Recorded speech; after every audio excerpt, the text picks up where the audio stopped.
And it's now time for a ray of hope. And in this week's edition, the story of a foundation on a mission to uplift youths in inner city communities through dancing. We have more from Kay and Morgan. We have to be the change that we want to see. An initiative designed to offer hope. For 4 weeks, children in and around the Seaview Gardens in St. Andrew participate in a summer dance camp aimed at improving their communication and problem-solving skills.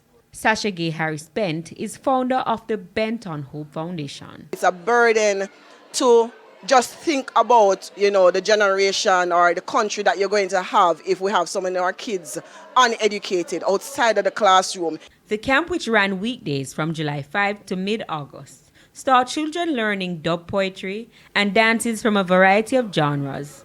Mrs. Bent says the initial focus group targeted children between the ages of 12 and 18. However, when word of the program got around, persons older and younger were interested. We had parents who were calling to say that, all right then, I'm seeing the change, I'm seeing the difference. We had parents who would not leave us alone. Parents who came there every morning to make sure that the girls were okay. Parents who would come and share with us in our devotional exercises. Parents who was helping us out with resources so they would bring refreshments for all the girls. It has showed me that I can do anything that I want to do, and I also want to be a dance choreographer in the future.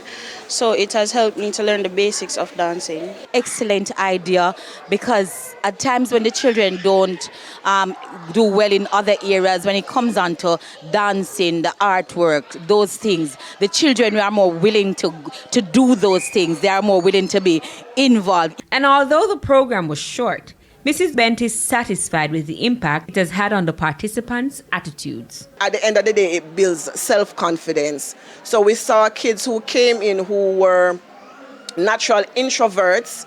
By the end of the program, you were shocked. It's an initiative she wants to replicate in other communities. She says the next summer, the aim is to get more boys involved. A part of what we're trying to do as well is to break down the stereotype that only girls alone dance, or, when it comes on to dance, it's girls' movements. Mrs. Bent, who also grew up in the community, says as was for her, hope exists for everyone regardless of their surrounding. Start thinking first, how can I affect change in this situation? How can I affect change in this space, and work towards that? With a ray of hope, I am Kay Morgan.